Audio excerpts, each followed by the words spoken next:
Well met by moonlight, dear ones. I'm Curiosity, and this is my jamboree, a firelit gathering for explorers of the uncanny, the frightening, and the hard to explain. Tonight, we spin tales of persistent partygoers, backcountry brutality, and excruciating elevator encounters. We can't always trust our instincts. It is instinct that leads the gazelle to the river, instinct that lets the fly miss the spider's web. But tonight's stories are all about people whose instincts and quick thinking served them well, and in some cases, probably saved their lives.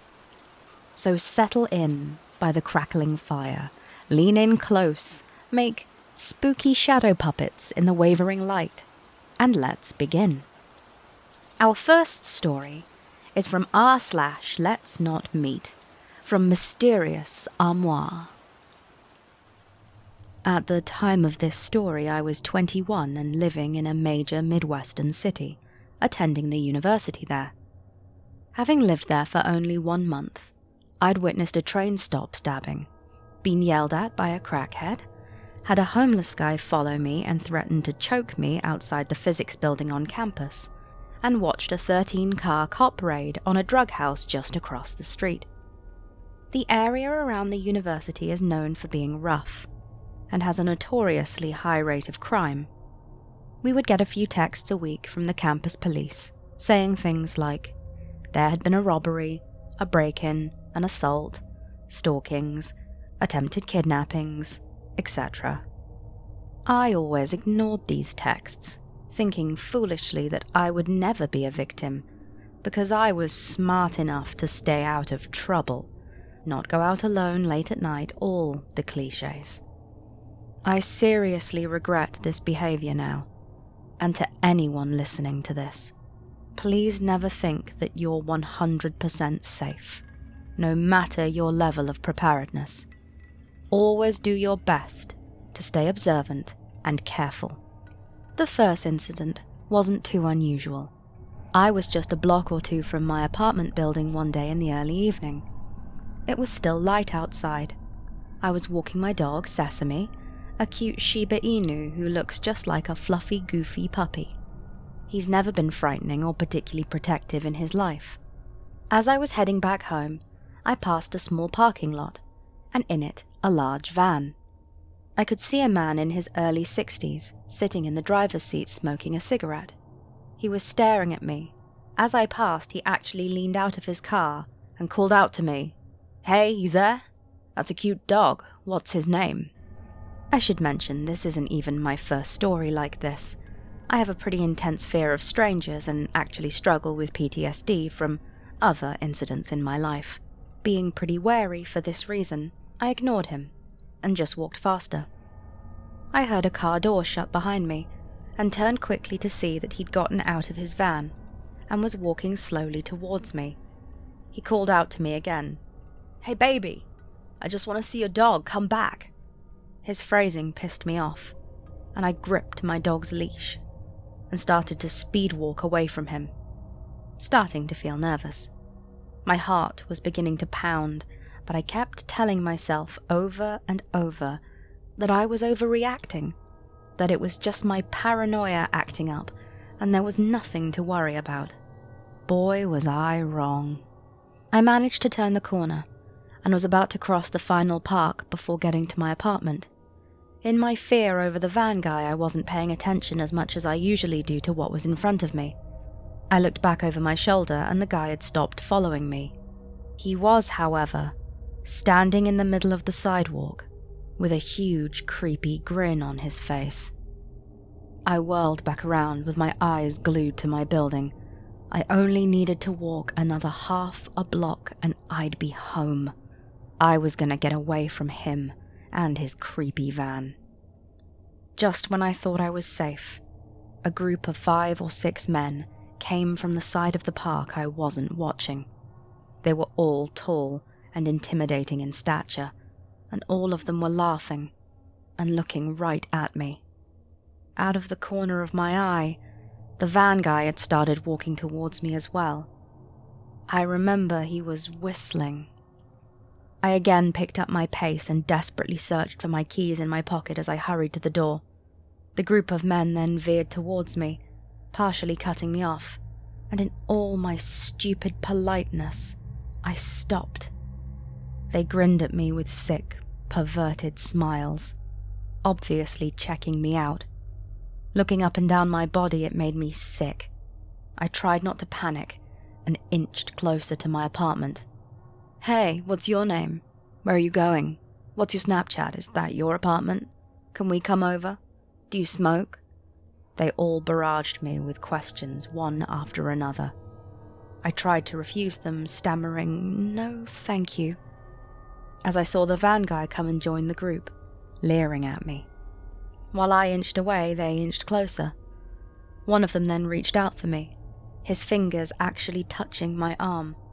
I leapt back, trying not to start crying, but Sesame suddenly lunged at them, his teeth bared, a horrifying snarl ripping from his throat.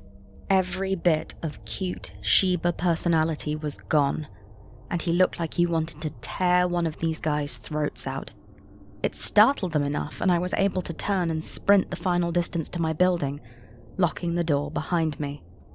I fell to the floor inside my building, hugging Sesame. However, the entire front of my building was glass, and to my horror and disbelief, the group of men came and stood in front of the windows, grinning at me, laughing and making kissy faces and lewd gestures at me.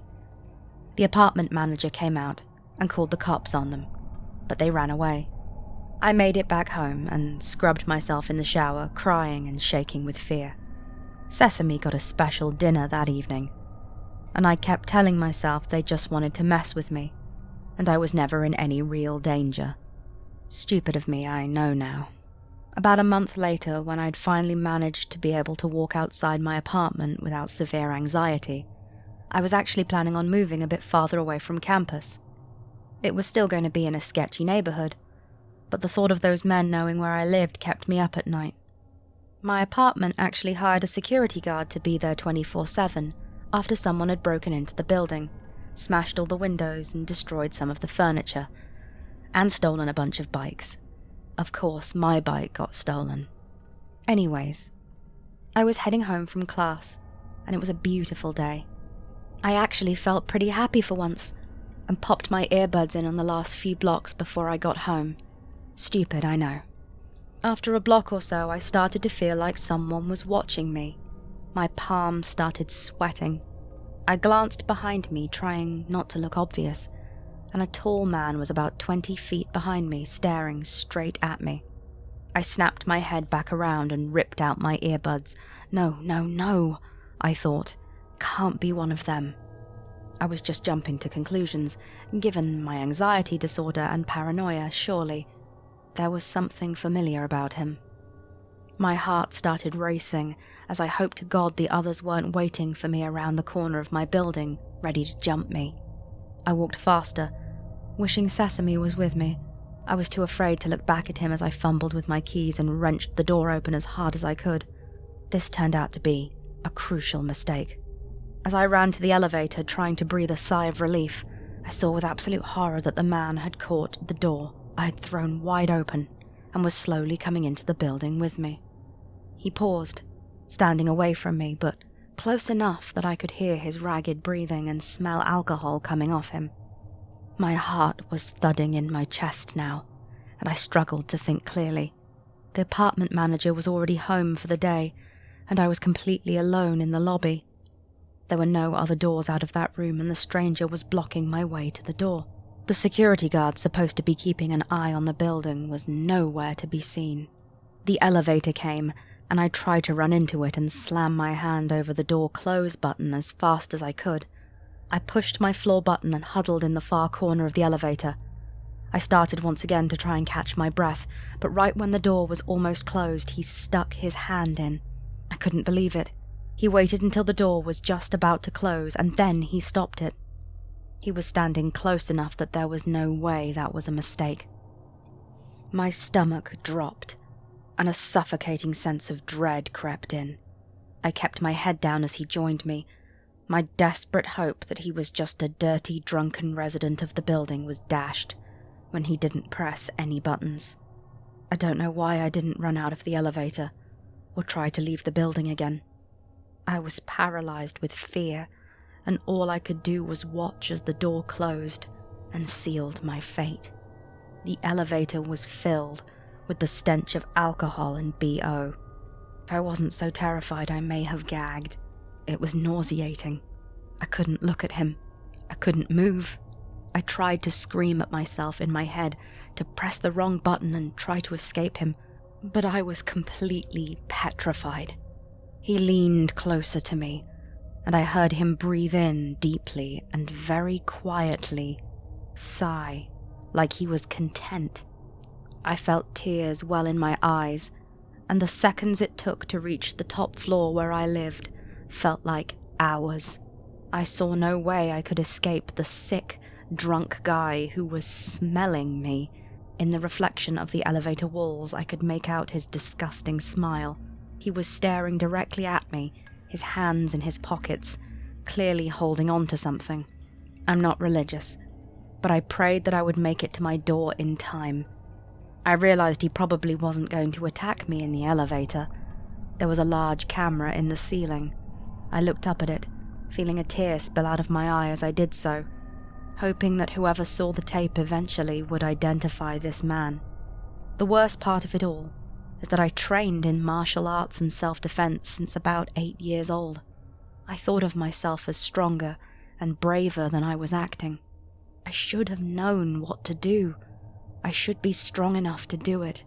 But no matter how many times I had disarmed, thrown, or choked out attackers in the studio, nothing totally prepares you for the dread of a real-life situation. As the elevator reached my floor, I managed to snap out of my stupor long enough to dash through the door and run to my apartment unit. I nearly missed the keyhole, but I threw open my door. I was nearly through when my backpack snagged on the outside handle of the door, trapping me. I heard the man walking quickly to my door, a low chuckle building in his throat as he watched me panic and struggle to get free. I felt like a mouse being watched by a cat, trapped and helpless, so close to escaping.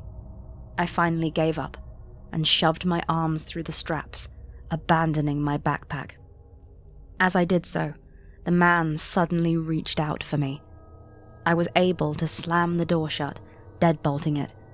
The gust of air from the door slamming brought his disgusting smell in with me, and in my terror and disgust I retched violently. I looked through the peephole. He was staring right at me, pressing his forehead against the door, his mouth bent in a furious scowl. He swore at me and ripped my backpack off the handle of the door, slamming it to the ground. I winced as I heard my laptop thud.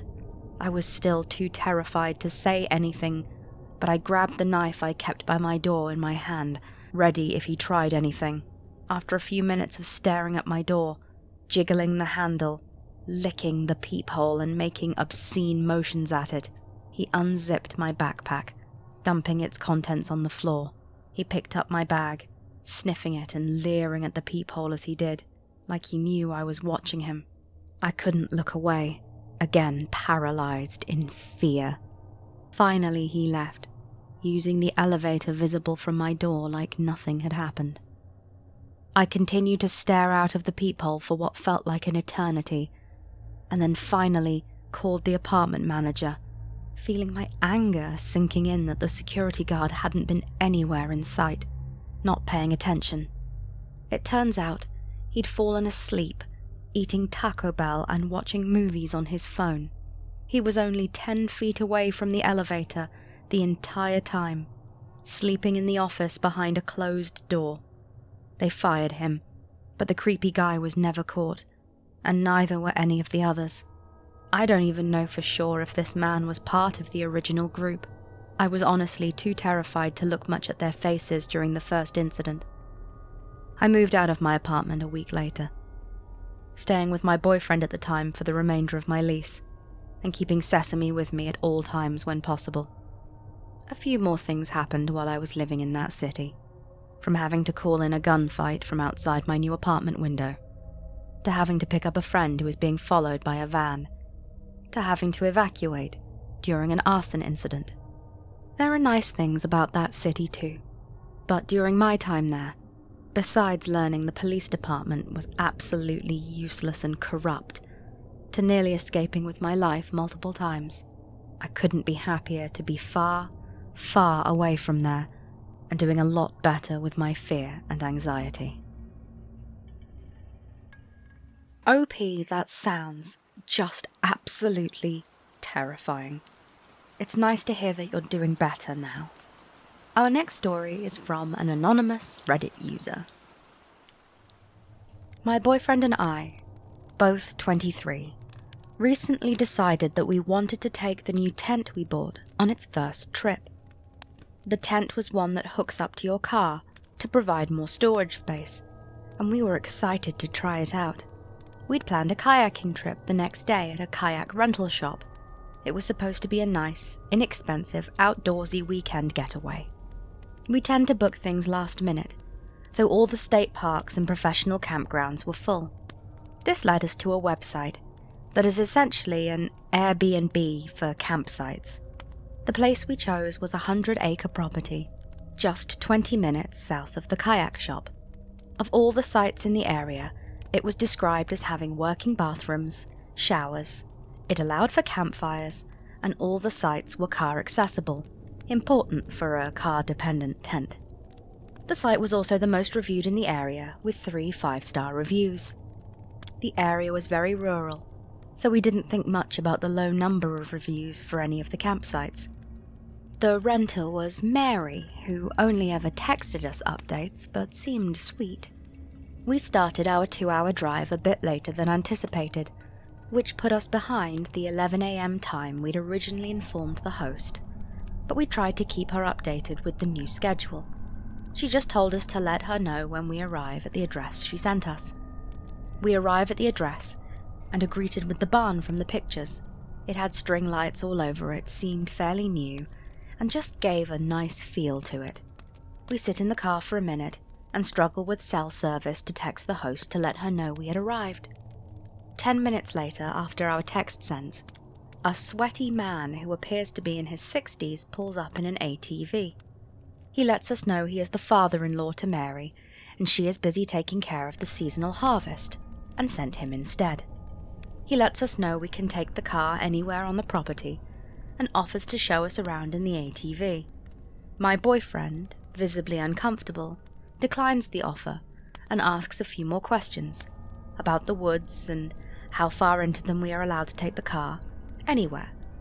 There are no designated campsites, we can go anywhere, and the ATV man even offers to help pull my car out if it gets stuck. We ask one final question about cell service, and he jokes that if we were from around here, we would understand that reception works better on one side of the barn than the other. I am from around here, and thought it was funny, but once he'd said that I realised he didn't have an ounce of an accent for here like he should. Eventually he leaves, and we begin exploring the property on foot. The barn is nice and maintained.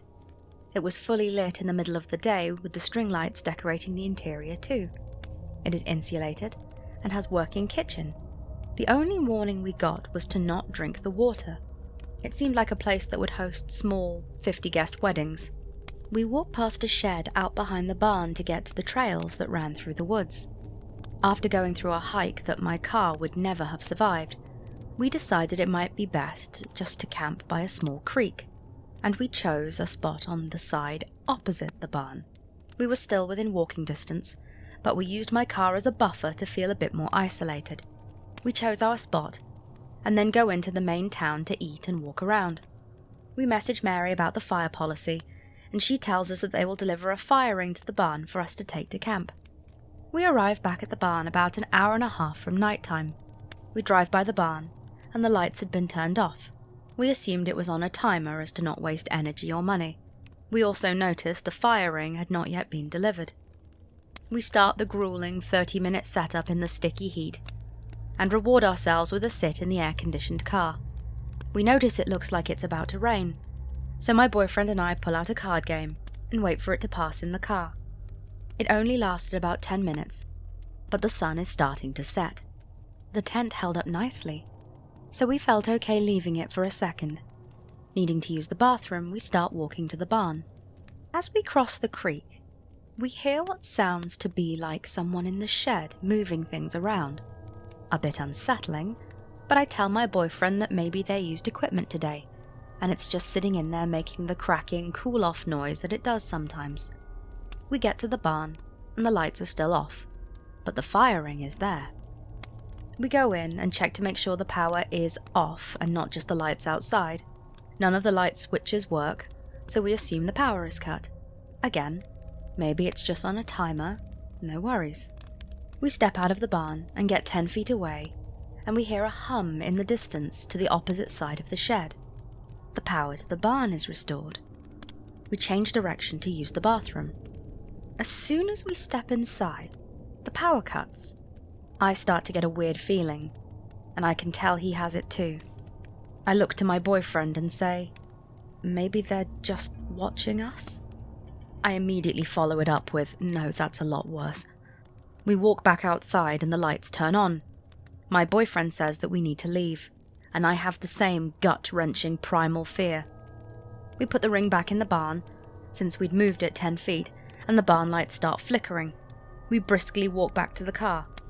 Being from Appalachia, I know better than to run.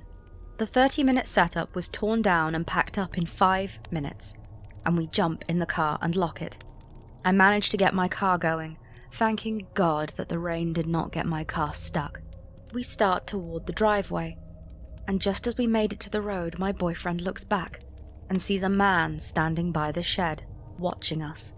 As soon as my car pulls off onto the road, we get a text from Mary, letting us know that the fire ring is out by the barn. She also informs us that we're welcome to stay in the barn, if the rain had messed up our camping experience. We arrive at a nice hotel, willing to splurge for safety. At this point it's 10 p.m. at the earliest. A sweet older lady checks us in, desperate for validation and just comfort from anyone. We tell her what had just happened to us at the campsite. She looks shocked. She asks if we'd seen the news lately, which we both respond that we had not. The lady tells us that couples in the state have been going missing. All of them had gone camping. 3 couples were truly missing, and 1 was recently found on the side of the freeway, slashed to near death. They are, at the time of posting, still recovering in the hospital. We couldn't find many articles about where in the state, but the look on the lady's face suggested it was near us. We get to our room and text Mary back to tell her that we're not staying, and she says, "Thank you for staying with us." We lock the door, and I break down into tears. I will not forget that feeling I got at the barn. The primal fight or flight feeling, and the feeling of being watched. I feel it in my throat just writing this. I never want to experience that again. So to the man by the shed, who watched us drive away, let's never meet. Good thing you two had your wits about you, and I sincerely hope the missing and injured couples turn up okay. Our last story is from r/creepy encounters from Dew Entertainer 2639. For those of you who frequent this sub, the fight or flight response is one that is discussed frequently. Later, this term was updated to fight, flight, or freeze, to better encompass the range of human responses to acute stress. Luckily for me, I have never been a freezer. However, that doesn't mean that I always choose one of the other 2 responses either. Instead, when I am under stress, my brain goes into overdrive, rapidly throwing up possible solutions to my current problem. The more stressed I am, the faster it ticks. It was early evening in the late aughts. I was in college walking home from class along a busy street, in the crappy neighborhood that was all I could afford to live in at the time. Out of nowhere, a car pulls up right next to me and slams on the brakes. "Get in the car!" the driver yells out the window at me, immediately aggressive. What? I take in the scene. Old, small, beat-up red car. 4 passengers or young guys, relatively fit. I'm badly outnumbered. Not good. The 2 up front are leaning forward in their seats, staring at me. Agitated, most likely on something. Can't see much of the guys in the back, except that they're crammed in there. Front 2 are not wearing seatbelts. Really not good. On top of that, despite other people being around, I am in a neighborhood in a city where people don't stop to help, don't call the cops, don't get involved when they witness violence or crimes. No one walking past has slowed down or even turned our way. Really, really not good. In the couple of seconds it takes me to soak this in, the driver decides to fill the silence. Get in the f***ing car. I said, get in the f***ing car now. We're going to a party and you're coming with us. Even more aggressively than before. Oh boy, there goes my brain. Tick, tick, tick, tick, tick, tick. This tone, this manner. This guy is expecting me to refuse. He's expecting me to get bitchy. It's like he's just waiting for me to escalate the interaction. This was before I was active online. I'd never heard of incels or MRAs or any of that stuff. But this guy is acting like a guy who is sick of girls refusing his advances. He has had enough, and this time he's going to put his foot down. My brain is throwing up every possible response I can make, playing out the most likely outcome, and knocking them back down one by one. Finally, it lands. Though I would not know what it was called until many years later, I had just discovered fawn mode. My face cracks into a huge smile. Oh my god! That sounds like so much fun! Suddenly, I drop the smile to a look of devastation. Oh no! But I can't today. I've got a dinner with my family. This sucks so much. I would so rather go to a party. But thanks for inviting me. I start slowly walking up the street, not breaking eye contact, smiling and waving, but trying to close the distance I'd have to dash if shit goes down. The car creeps along, keeping pace with me. The driver sighs. Just get in the car. Far less aggressive. Oh my god, I can't believe this is working. I lean into the ditzy persona I have now adopted. I'd love to, really. I want to go so much. But my family is waiting for me up the street. But you guys are so nice. I hope you have such a good time. Next time I'll go for sure. You guys are super fun, right? Yeah, I can tell. The driver's posture is becoming less tense. His grip on the steering wheel is more relaxed. And is that the beginning of a reluctant grin lifting the side of his mouth? He likes the flattery. Damn, girl. You might just be able to talk your way out of this one yet. Yeah? You guys look super fun. A party with some cute, fun guys? I'm so there. Call me for the next party, yeah? Promise me you'll call me. I stick out my thumb and pinky to the side of my head and start nodding to them. You just have to call me, yeah? Passenger starts nodding back first and finally slumps back in his seat. Yeah. I keep chattering. Have so much fun though, have extra fun for me. I hate I can't be there, but promise me you'll have a great time. And promise you'll call me for the next one. The driver finally leans back in his chair and smiles back. Yeah, alright, yeah, next time. And finally drives off. Dozy f***ers seem to have forgotten they don't know me from Eve and don't have my number. I wave at them, wait for them to be out of sight, and finally breathe a sigh of relief. I power walk the last few hundred meters home, go upstairs, and tell my friends what happened. Probably don't need to mention that living in that city was getting old. That was some very quick thinking, and I'm so glad we've updated the name of the reaction to fight, flight, freeze, or fawn, even if it's a bit of a mouthful. I think the lesson from these stories is that even when we're at our most terrified, perhaps especially when we're at our most terrified, there's still a part of us that's, to quote the last story, ticking away, trying to work out a path for safety. We should listen to that part. The sun is rising, and the evening's moths are being usurped by the morning's butterflies.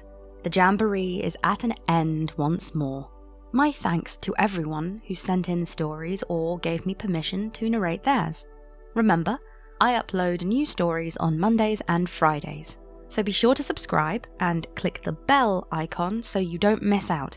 If you have any thoughts about the stories I've narrated, why not leave them in the comments below? And don't forget, if you've enjoyed your time by the fireside, to teach the like button how to make a fishing lure and take it out on the lake. If you'd like a story of yours narrated, I have a submission form linked in the description, and would love to learn more of your curious experiences and unexplained happenings. I will see you soon, dear ones, and until then, may your nights be dark and your dreams just a little curious.